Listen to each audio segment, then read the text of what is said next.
Fala aí pessoal, tudo bem? Eu me chamo Lucas Loubach, eu tenho 16 anos e esse é mais um vídeo de história para o meu canal de Ciências Humanas. O tema de hoje é o Brasil colonial. Eu vou então tratar sobre o período que durou de 1500, né, ali no descobrimento, na verdade até um pouco antes, mas já chego lá. Então é desde esse período do descobrimento, passando por todas as fases da colônia, até chegar em 1822, quando o Brasil virou império. Então o vídeo vai ser um pouco comprido, mas como nos outros vídeos eu vou fazer a divisão por capítulos, então aí na descrição vai ter a lista com todos os tempos, né? Introdução, primeira parte, segunda parte, terceira parte, tudo separadinho, bem maneiro, né? Para vocês conseguirem ver cada parte específica do vídeo. Então beleza, vamos começar. A primeira parte que é importante de falar sobre o período colonial do Brasil seria justamente essa ideia do descobrimento, né? Interessante falar que seria um descobrimento, porque na escola a gente sempre aprende essa ideia de que Pedro Álvares Cabral teria chegado aqui por acaso, nessa tentativa de chegar nas Índias, só que não foi bem assim que aconteceu. E a história é a seguinte: até um livro interessante sobre isso são os do Eduardo Bueno, falando sobre a história do descobrimento do Brasil. Estou inclusive lendo a primeira edição. E ela fala muito sobre isso, de que essas terras do Novo Mundo, ou seja, a América, não eram uma coisa completamente desconhecida. Então, desde a antiguidade, desde a Idade Média, já se tinha a ideia de que tinha alguma terra aqui. E aí depois, né, os portugueses, os espanhóis, os italianos foram chegando aqui. O primeiro que chegou foi Cristóvão Colombo, um genovês, né, que é de Gênova, na Itália. E aí ele chegou aqui, começou com essa ideia de América, de colonizar, mas não era uma coisa completamente desconhecida. Então esse é um primeiro passo interessante.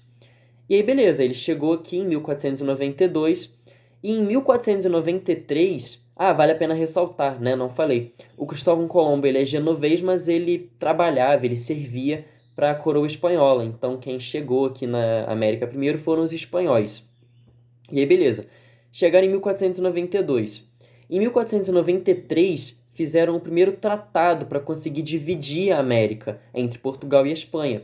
E esse tratado se chama Tratado Bula Intercoetera, e ela dividia a América entre os reinos de Portugal e da Espanha.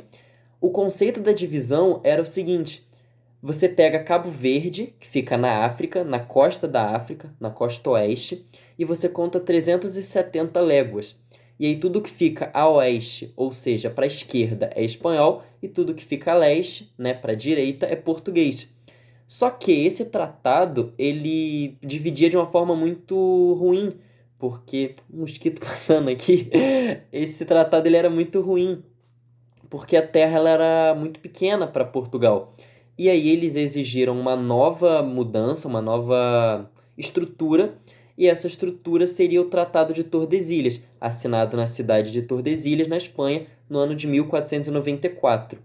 Então, assim, essa ideia de que o Brasil foi descoberto por acaso e que foi uma surpresa não é verdade, porque eles chegaram aqui em 1500, só que em 1493, 1494, o Brasil já era de Portugal. Então, assim, eles chegaram aqui intencionalmente. Isso, inclusive, conta tudo bem narrado no livro do Eduardo Bueno, como eu disse antes. Então, beleza, essa é a primeira parte. Esse descobrimento do Brasil, que na verdade não tem nada de descobrimento, porque foi tudo muito bem planejado e tudo muito bem pensado. E aí, beleza. Depois dessa chegada dos portugueses no Brasil, em 1500, com Pedro Álvares Cabral, começou um processo de colonização do Brasil. Só que era muito primitivo. Por quê? Tem algumas características principais. E elas são as seguintes: Portugal estava chegando aqui no Brasil, estava expandindo seu domínio por todo o mundo por conta do projeto mercantilista. Ou seja, o mercantilismo é como se fosse o pai do capitalismo. E aí tem essa ideia de você poder expandir o seu território, você expandir sua influência, tem a questão do metalismo, que é o acúmulo de metais preciosos, e tudo isso fazia parte dessa dominação portuguesa, esse ideal de expandir o seu poder. E aí Portugal chegou aqui no Brasil e a única coisa que eles viram foi índio e mato. Então eles falaram assim, caramba, aqui não tem como eu expandir meu poder, não tem nem gente para eu poder, tipo, né, divulgar o meu poder, divulgar a minha religião, e não tinha metal precioso, não tinha nenhum recurso interessante. Então, assim, durante os 30 primeiros anos de colonização, o Brasil foi visto com muito desprezo. Inclusive, não tiveram nem guerras nesse período. Claro que alguns conflitos tiveram, mas assim, foram muito pequenos, porque Portugal realmente não se importou, não ligou e deixou muito de lado o Brasil. Então, assim, chegaram, mas falaram: caramba, não tem ouro, não tem prata, não tem nenhuma estrutura, não tem nenhuma cidade para eu poder divulgar o meu poder, para eu poder dominar. Então, assim, foi muito desinteresse. E o único meio de riqueza, né, riqueza assim, não muito forte, era uma fonte bem pobre ainda, era o pau-brasil, que, né, é uma árvore que você extrai o líquido, extrai o líquido não, extrai a madeira e consegue fazer tecido. E aí eles começaram com essa extração do pau-brasil e surgiu o modelo do escambo. O escambo é aquela ideia bem primária na escola da troca, né? Do espelho pelo ouro, do espelho pelo pau-brasil. Essa ideia do ouro, inclusive, está errada, né? Porque não tinha ouro nessa época. O ouro foi ser descoberto muito tempo depois, só no século XVIII, século XIX. Mas assim, a ideia dos campos seria essa: é a troca de um favor do indígena, que no caso seria a extração do pau-brasil, pela troca ali de utensílios básicos do dia a dia português. Então eram assim coisas muito banais, sabe? Um espelho, um pente, sei lá, coisas bobas, sabe? Faca, garfo, prato. E os indígenas ficavam completamente surpresos porque não conheciam essa tecnologia, todas essas invenções.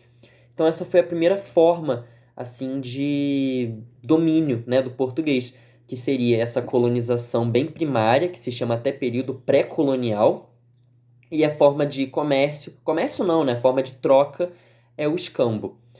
Mas aí beleza, depois em 1534 começou esse sistema das capitanias hereditárias, que é o seguinte: a coroa portuguesa estava completamente desinteressada no Brasil e eles queriam terceirizar essa colonização, essa expansão.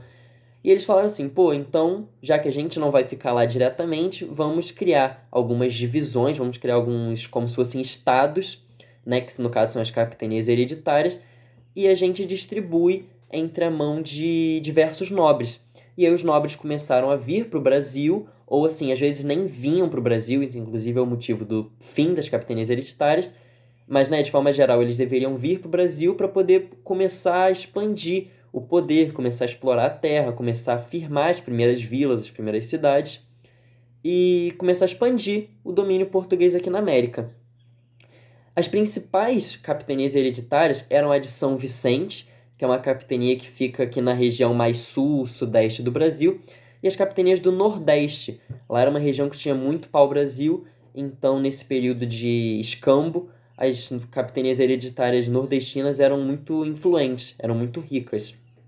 Mas aí beleza, as capitanias hereditárias não deram certo por conta dessa questão que eu disse, de às vezes os portugueses nem virem para o Brasil, porque realmente não tinha interesse nenhum. O Brasil era visto como uma terra assim infrutífera.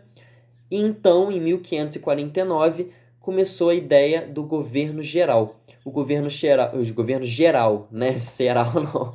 O governo geral, ele seria como se fosse uma monarquia, entre aspas, né? Porque tem um líder, e esse líder teria poder sobre todas as capitanias hereditárias e sobre o domínio português no Brasil. Aí o principal governador geral e o primeiro foi Tomé de Souza, e juntamente com ele veio a ideia dos jesuítas. Isso é muito importante para a história brasileira. Os jesuítas, né, da Companhia de Jesus, eles são um grupo de católicos que surgiram ali durante a Contra-Reforma, e eles tinham como intuito divulgar a fé cristã, né, divulgar o catolicismo por todo o mundo. E quando chegaram no Brasil, teve uma divergência muito grande entre os portugueses colonos e a Companhia de Jesus por conta do ideal relacionado à escravidão. E a ideia é a seguinte: quando os jesuítas chegaram, os colonos pensaram assim: poxa, a gente consegue tirar proveito disso, porque os indígenas são selvagens, são, né, analfabetos, não têm religião. E então, se a gente conseguir catequizá-los, a gente vai conseguir dominar melhor, porque eles vão ter a mesma fé, vão conseguir se comunicar na mesma língua, vão ter os mesmos princípios, então fica tudo mais fácil, né? Fica assim uma dominação mais tranquila, mais suave, porque a pessoa consegue se comunicar, consegue ter alguma ideologia em comum. Só que o que aconteceu na prática é que os colonos pensaram dessa forma e os jesuítas têm outra visão, que é a visão de que você não pode você não pode escravizar algum irmão da fé, né? Então teve esse embate entre os colonos e os jesuítas. Os colonos querendo escravizar os indígenas e os jesuítas querendo divulgar o cristianismo e evitar a escravidão desses povos pagãos, mas que, né, seriam convertidos. E aí, beleza. Esse seria ali a primeira parte da colonização portuguesa no Brasil. Logo em seguida, começou já a mudar porque começaram a surgir os primeiros engenhos de cana-de-açúcar. E esses primeiros engenhos de cana-de-açúcar foram movidos pela mão de obra escrava vinda da África. Então, ali no período de 1560, aproximadamente. E aí, os portugueses iam na África, pegavam os escravos que eram comercializados dentro da África, então era questão de uma tribo contra outra. A tribo A dominava a tribo B, pegava esses escravos, levava para a costa e vendia para os europeus. E aí eles eram trazidos para o Brasil por meio dos navios negreiros e aqui no Brasil trabalhavam nos engenhos de cana-de-açúcar. E aí, esse modelo começou a trazer toda essa questão da escravidão, do racismo. Então, é um conceito muito antigo, realmente. E, assim, simultaneamente com essa invenção dos engenhos de cana-de-açúcar e da mão de obra escrava, indígena, né? Porque, indígena não, africana, porque a indígena, de certa forma, já existia, por mais que não fosse oficializada, mas né? O escambo, ele era uma forma de exploração extrema. Mas aí, nesse contexto, começaram a surgir as invasões estrangeiras, protagonizadas principalmente pela França. Por quê? Quando a América foi dividida entre os dois países, Portugal e Espanha, a França ficou de fora. Tem até uma frase importante, uma frase muito, né, citada nesse período, que seria a seguinte, da França: eu desconheço o mandamento de Adão que dividiu a América só entre Portugal e Espanha e deixou a gente de fora. Por quê?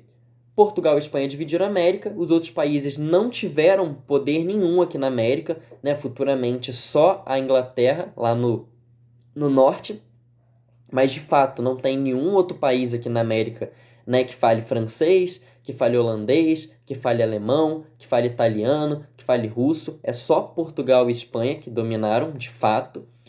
E então a França ficou indignada, começou a fazer as suas invasões aqui no Brasil, que foram duas, muito importantes: a França Antártica e a França Equinocial. A França Antártica foi um processo que começou ali no ano de 1555. França Antártica, ela foi um domínio português não, um domínio francês na Baía de Guanabara, ou seja, no Rio de Janeiro, e durou por 5 anos. Ela foi comandada por Villeguenon e começou ali na região da Baía de Guanabara, mas começou de fato por conta da visita de Villeguenon ali na região do Rio de Janeiro e Cabo Frio. Então, eles fizeram uma certa dominação na Baía de Guanabara, depois foram expulsos por Mendes Sá, né, o criador da cidade do Rio de Janeiro, e aí foram expulsos, né, foram embora e tiveram que migrar para uma outra região do Brasil, porque eles ainda não haviam desistido de dominar. E essa região seria lá no Maranhão, mais especificamente na cidade de São Luís. E já essa dominação no Nordeste durou de 1612 a 1615. Inclusive, o nome São Luís vem por conta desse traço francês, né? Luís é o nome dos reis franceses, majoritariamente, e aí São Luís, né, vem do rei. Mas aí, beleza. Eles foram expulsos daqui do Brasil novamente, né? Esse domínio na Baía de Guanabara durou 5 anos, depois o domínio no Nordeste durou 3 anos, e aí eles foram para a Guiana Francesa, né? Um território mais no norte da América do Sul, e conseguiram se fixar lá. Essa chegada na Guiana Francesa aconteceu em 1620. Então, beleza. esses são os 3 domínios franceses aqui na América, que 2 falharam, mas um conseguiu prosperar. Prosperar de certa forma, né? Porque a Guiana é um território muito pequeno, muito pobre, então, assim, não deu certo. Mas aí, ok. Depois, já ali em 1580 até o ano de 1640, teve um fator muito importante na história mundial e principalmente aqui para a América, que foi a União Ibérica. O que é a União Ibérica? A União Ibérica foi quando o rei português Dom Sebastião morreu e foi substituído por o rei Filipe II da Espanha. Então, o que isso significa? Significa que a coroa portuguesa foi unida com a coroa espanhola. E aí, juntou, né, com esse poder espanhol, o Tratado de Tordesilhas foi acabado, porque não tinha mais esse poder português de fato, era um poder unido, só que era mais pro lado espanhol, porque o rei era espanhol.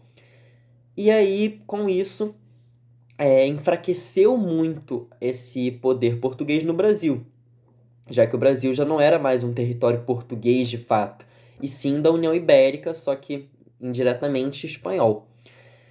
E aí, o que isso significou para o Brasil? O que isso construiu para a história brasileira?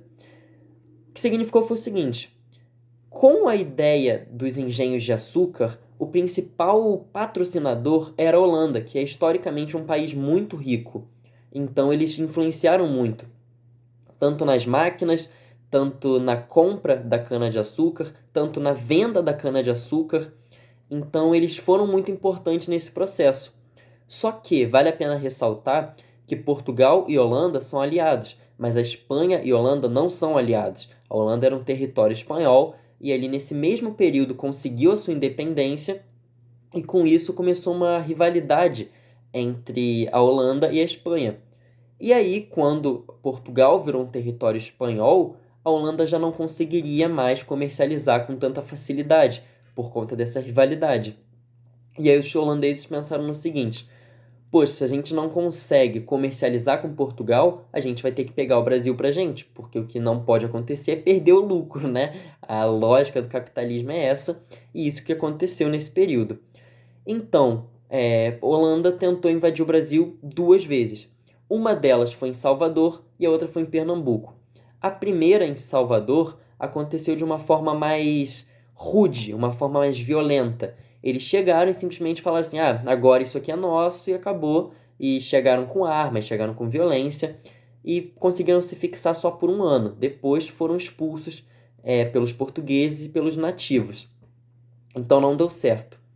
E aí isso desencadeou a criação da Companhia das Índias Ocidentais.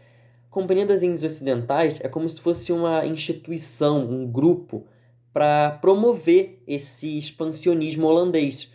E aí eles patrocinavam com dinheiro, com barcos, com, né, esses recursos necessários para você expandir o governo holandês.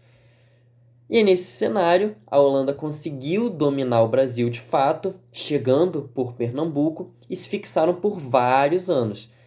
O governo holandês ele foi marcado por uma grande paz para o brasileiro, porque era protagonizado por muita humildade, muita ajuda, muitos empréstimos, muita tolerância religiosa.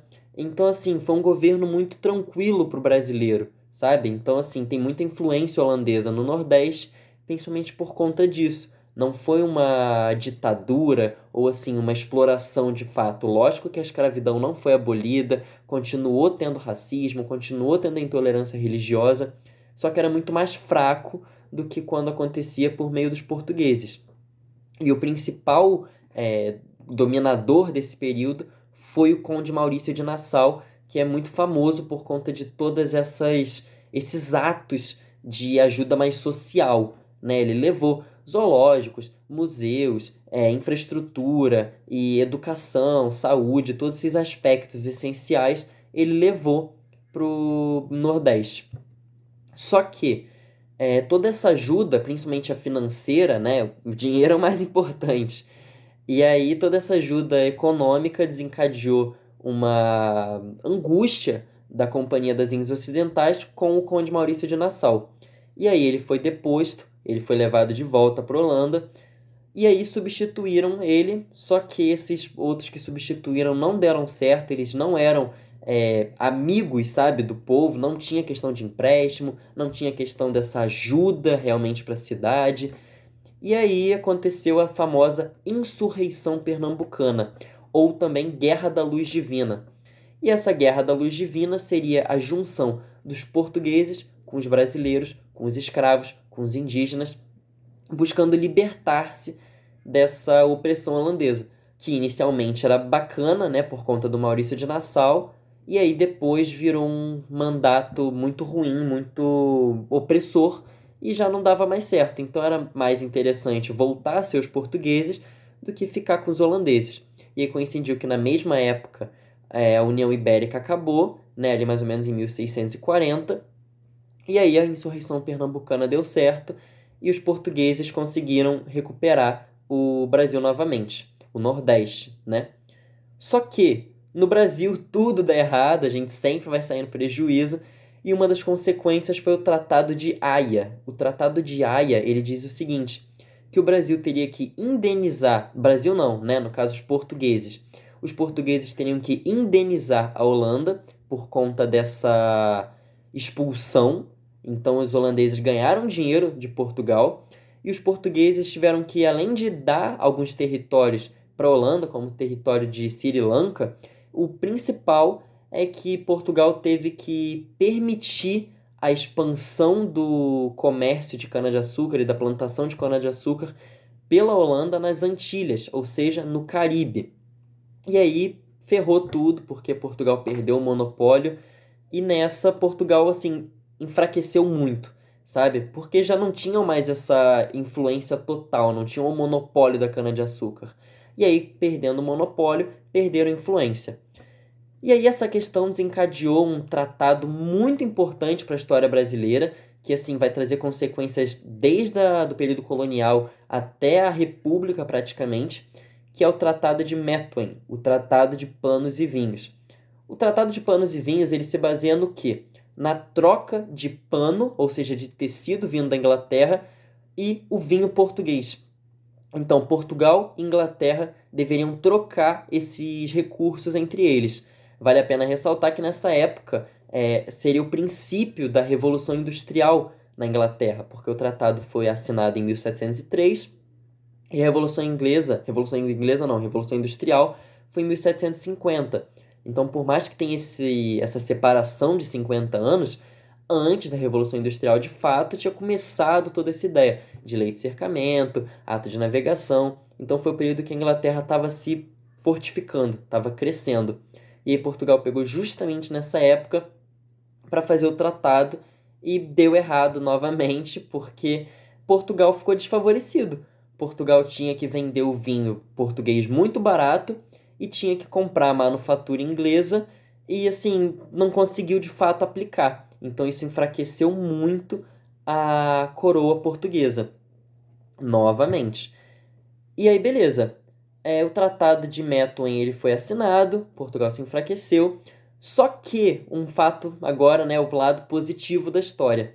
Nessa época de enfraquecimento, surgiu no Brasil a ideia dos bandeirantes. O que seriam os bandeirantes? Os bandeirantes eles eram exploradores, principalmente da região de São Paulo, que navegavam não, que exploravam, né, andavam por todo esse território do Brasil, o interior, em busca de encontrar os recursos valiosos que eles queriam achar desde o princípio, desde 1500. Lembra que eu falei que no começo era só pau-brasil, depois virou cana-de-açúcar, e eles estavam buscando o tão sonhado ouro, prata, né, esses metais preciosos para fortalecer justamente o mercantilismo, o metalismo português. E aí os bandeirantes conseguiram achar na região das Minas Gerais. E aí começou toda essa ideia do ciclo do ouro no Brasil, que talvez seja o período de maior sucesso do Brasil. Ele começou no final do século XVIII, ou seja, no finalzinho de 1700, foi 1795 que descobriram o ouro no Brasil, principalmente ali na região de Ouro Preto, Mariana, Tiradentes, todas essas cidades. E aí tinha uma questão muito forte dos portugueses em relação aos brasileiros, que era a exploração. né? A exploração portuguesa ela era muito forte e ela era caracterizada principalmente por dois impostos, que são eles, a derrama e o quinto. O quinto, ele se baseia no quê?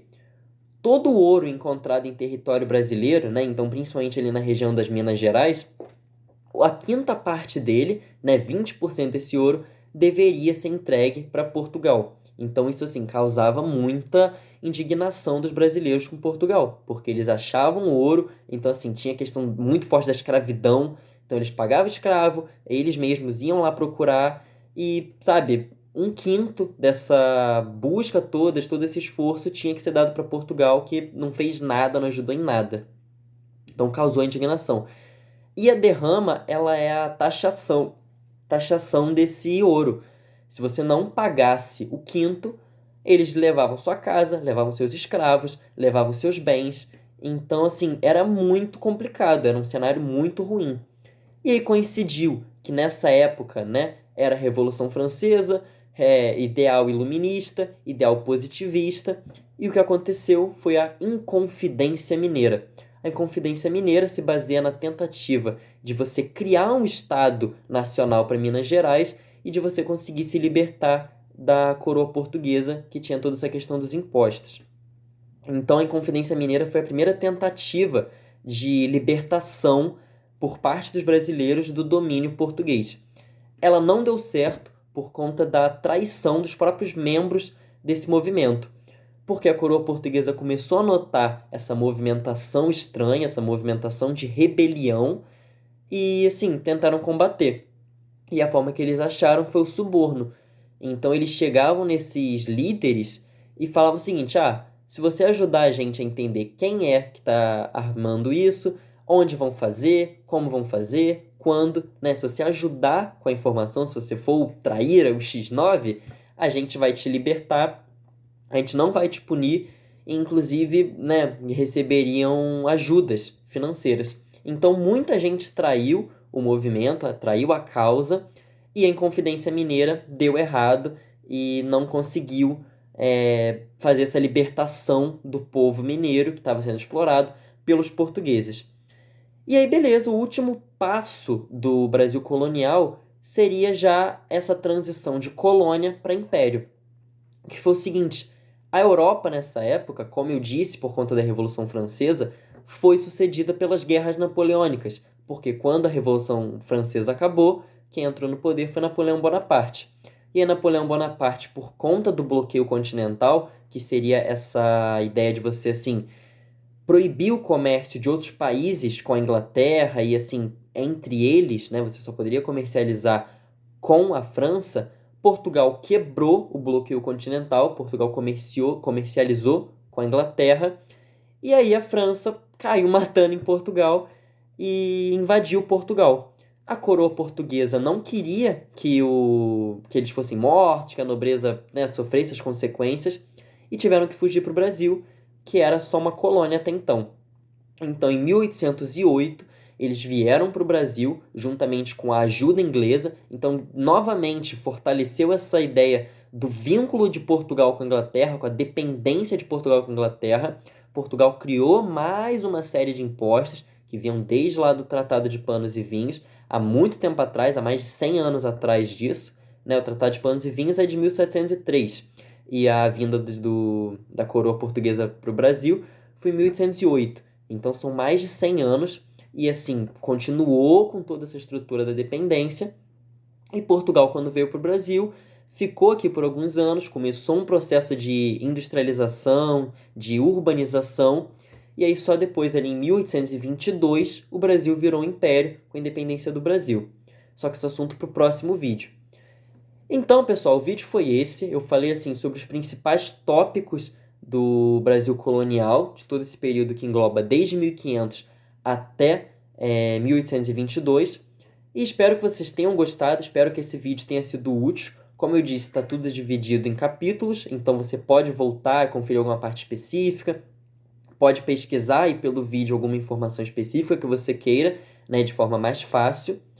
E assim, o próximo vai ser sobre o Brasil Império, depois quero fazer sobre o Brasil República, e aí eu começo a expandir o canal para outros tópicos, quero falar um pouco sobre a questão de literatura, sobre a questão de português, sobre a questão de redação. Então, assim, vai ter muita coisa de repertório aqui no canal. Quero trazer esses assuntos, né? Livros que você pode usar para falar na redação, filósofos para usar na redação, ideais históricos, sociólogos para você usar na redação. E aí o canal acho que vai ficar maneiro, espero que todos vocês gostem. E é isso, o vídeo foi esse. Um grande abraço a todos. Valeu!